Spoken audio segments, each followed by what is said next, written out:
Joining me now is Utah Senator Mike Lee of the Judiciary Committee. He questioned Pam Bondi today. Senator, this was quite something to watch. Most Americans just can't take it. But are the Democrats this out of gas? I'm actually surprised they went with Kamala's failed arguments from the campaign. Did they mention Charlottesville? I was waiting for that. Not once. Oh, okay. Nor did we see even a hint of irony, a hint of self-awareness from them, as they were peppering her with questions about the weaponization of the Department of Justice. I cannot fathom a universe in which they could say that without feeling some guilt and some shame along with that. Meanwhile, you've got Adam Schiff going after her. His state is literally looks like a post-apocalyptic hellscape, because it is, and he's worried about Liz Cheney. Well, Adam Schiff, your friend, had a lot of trouble. He struggled to try to get some traction in his line of questioning. Watch. So will it be your advice to the president, Mr. President? I know you said you want to issue hundreds of pardons on day one. Will it be your advice to the president? No, Mr. President, I need to go over them on a case-by-case basis. I will look at every file I am asked to look at. Of course you won't. So will you advise the president? Can I answer the question? Well, my question is... I would have plenty of staff. You said, of course you want? You'll be able to review hundreds of cases on the first day? I'm not going to mislead this body, nor you. All right, let me ask another question. You don't want to answer that. Let me ask another question. You were censured by Congress, Senator, for comments just like this. Well, if this was a UFC fight, it would have been called. The second Pam Bondi responded to his first inanity.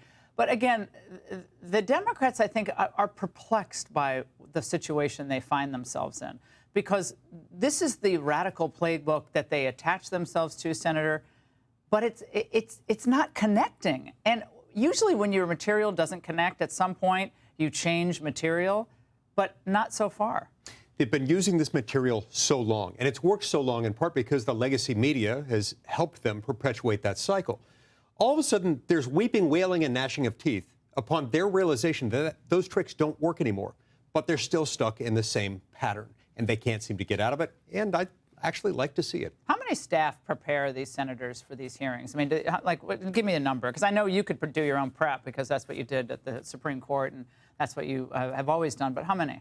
Look, it varies from senator to senator, but there may be 2 or 3 staffers involved in preparing some of them for a hearing like this one, where they expect it's like the reading room. Fireworks. They're always just reading. There's no organic moments. I want to ask you about this FISA court issue, because Senator Cornyn came out today and made a point in his questioning to press Pam Bondi on the efficacy of the FISA court, perhaps with some reforms, and worried that it's not going to be, funded again, that the court will be, lose its stature. You came out and said, not so fast. That's right. I wanted to make sure that the rest of the country heard what I know about Pam Bondi, which is she understands the Fourth Amendment. She understands that the U.S. government can't go after your personal effects, your papers, your private communications without a warrant. Warrantless searches. Warrantless searches. And backdoor warrantless searches under FISA 702 have become a problem.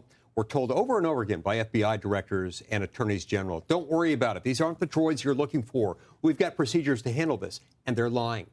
So Pam Bondi went on record today saying we shouldn't do that, and I'm thrilled that she did. Oh, that was a good moment. Cornyn said it was basically a lot of misinformation about that's what he indicated about the FISA court, but you're saying that's not correct. That's not correct, because we've had disclosure after disclosure where these guys have been abusing it left and right. Well, they did with Trump. Look what they did with Trump. They did with Trump. Trump's not going to put up with it, neither is Pam. Senator, with your background, they need you on this committee. I'm glad you're on it. Thank you so much. Click here to subscribe to the Fox News YouTube page to catch our hottest interviews and most compelling analysis. You won't get it anywhere else.